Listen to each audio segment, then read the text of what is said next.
As everyday people, we don't always have a chance to talk about our life, to be heard, but we've all got a story. And this is Leonie's. So hello, Leonie. Hiya.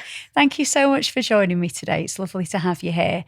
So really, let's start by talking about your upbringing, which is maybe a little bit different to an average upbringing in that your mum and dad foster children, don't they? Yeah. And that's all you've ever remembered, isn't it? So can you tell me about that? Yeah, so my mum and dad started fostering when I was 2, and it was through my mum's work because she was with the police, and they came up to her and they were like, would you like to try fostering?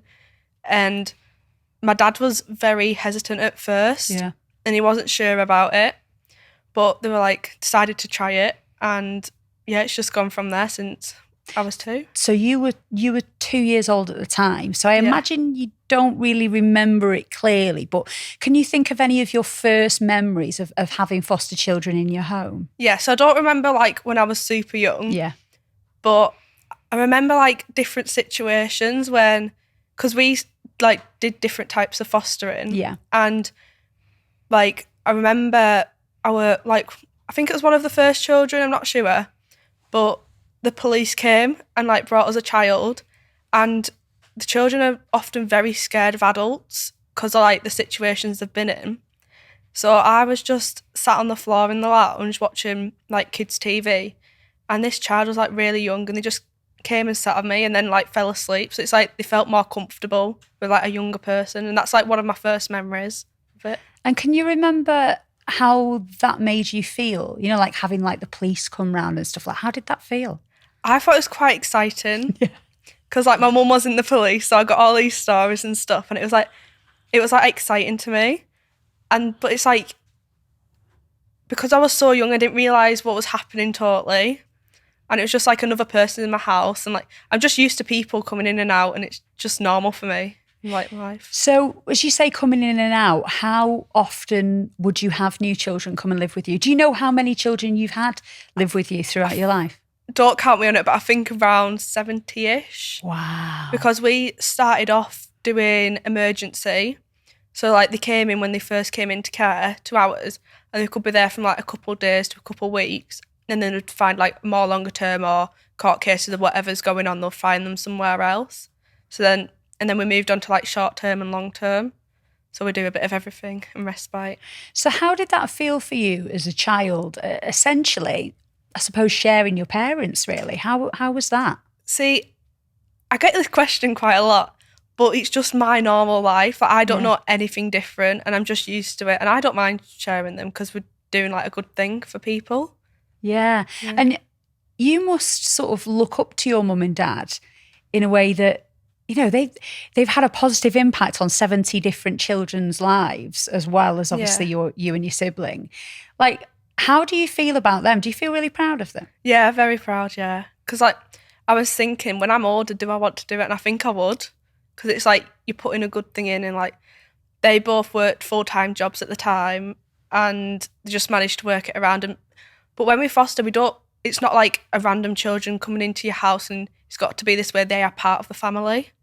So they're not like outcasted, like you're not going to go and do this. We're just normal outdoor people, like canoeing, paddleboarding, going for walks. So they're just part of the family and do what we do.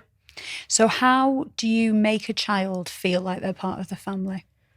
So not when we did emergency, when we did like short term and we like knew a child was coming, we'd let them design the room and like how they want to do it, and we'd do the room out for them. The first night they come, we ask them what the favourite meal is and cook that. And it's just like make it like a normal house, not something different. Yeah.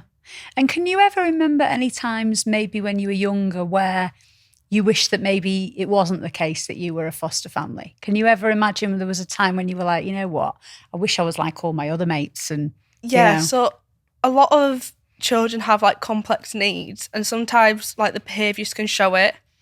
And like if a kid was like kicking off or something and you're just like, I'm done with this noise in the house, but then you think into it and it's like, I'm doing it for a good reason, we're bettering their lives. And it's like that. And then also like when I was growing up in primary school and even secondary school, not many people knew what fostering was.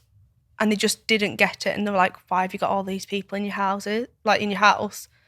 But I just explained it to them, and they were like, oh, that's quite interesting actually. Yeah, so how did you explain it to people? Did you sometimes come up against some, negative attitudes, and how did you change those attitudes? Yeah, a lot of people are like, why are you just bringing children into your house? Like, I don't get it. And you're just like, oh, the children who like need somewhere safe to be and have good experiences.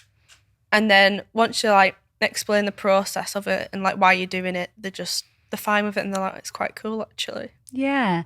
And how or why do you think it's so important that that people are foster carers, and that people care so much about other people like your family clearly do?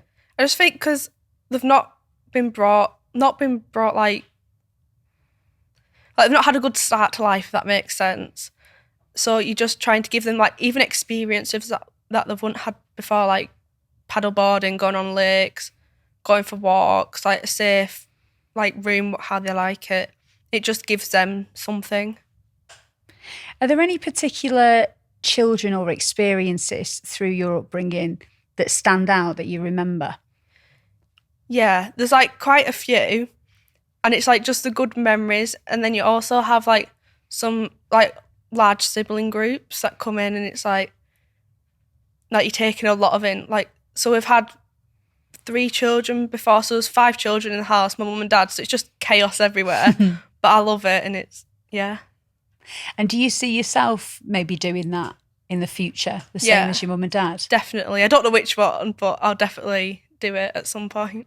Yeah. And what is it that you're doing at the moment? You're training to be a paramedic, aren't you? Yeah, so I'm at University of Sunderland doing paramedic science, which is good. It's full on, but it's really good, yeah. Yeah, so where do you see your career going, really? A paramedic or maybe something slightly different? No, definitely paramedic. Yeah. And then maybe like air ambulance, something a bit bigger, yeah. Yeah, that's fantastic. So thinking back to when you were a child, what would you say your favourite part of your upbringing was? Because it sounds like you had a really, really happy upbringing. Yeah. As you say, there was always lots of children about. You were really inspired by your mum and dad, who sound like lovely people. Yeah. What would you say your favourite part of your upbringing was? I think just being outside doing things, not just sitting inside all day on like iPads and watching TV, just being out doing activities, and then just being like, I'm the youngest child, so I've got an older sister, and it's like being a role model and an older like figure to someone else, and being like an older sister, which is quite nice. Yeah, and why do you think it's important to be a role model? Just for them like to look up to someone, and like a lot of children, they're not massive fans of adults because of the situations they've come from, and they feel more comfortable with younger people. So like things they might want to tell us, like we've had a lot of children who would talk to us, like me and my sister, then my mum and dad, and then we'd have conversations, and it's just like nice to do that. Yeah.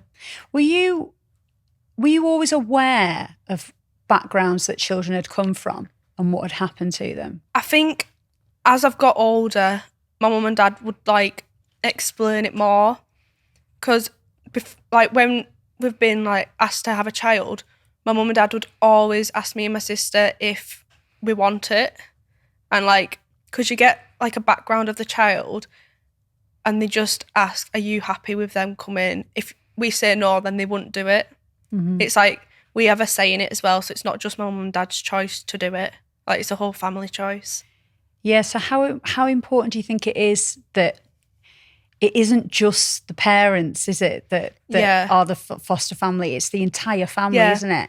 Yeah, it's so important, because if you like had a child and they don't want to do it but you did, then it's not going to be nice for them. So like they always ask us. It's like always really nice, and yeah, it's good to be involved in the whole process. Absolutely. And have there been any times, Leonie, when it's been really difficult, when there has been, children or young people that have lived with you, where it has been very challenging, and how have you got through that? Yeah, definitely. So like some children we have had have had like more complex needs than others. And it's more the behaviours they show, because when they feel safe, sometimes the behaviours come out more. So it's just working around them. And if I like don't like it or get upset, then I'd remove myself at that point in time, but then also go and talk to mum and dad about it, and like would work out a plan of how it would go and how we could sort the situation out. Yeah. Did you ever feel like maybe there was quite a lot of pressure on you as a child, really, to be part of this fostering family? And, you know, did you feel like there was a weight of responsibility as a child? I don't think so. I think I just lived my own like childhood just with other children there and other people in the house. So it's like when I was younger, you've got more people to play with. So I thought it was like more of a positive thing than a negative thing. Yeah. Which was like really nice. Do you realise now, though, like how amazing it is, like what your family have done and what you've been part of? See, because we've been doing it since I was 2. It's just my normal life. But then like, as I get older, I'm like, this is quite a cool thing to do, because like not many people do it. So yeah. Yeah, and it's important that more and more people do it, really, isn't it? Yeah, it is. Yeah. Because it's such a good thing and rewarding thing to do. Absolutely. So yeah, if you feel inspired by this and you've enjoyed this podcast, then please do have a look at our website, nfa.co.uk.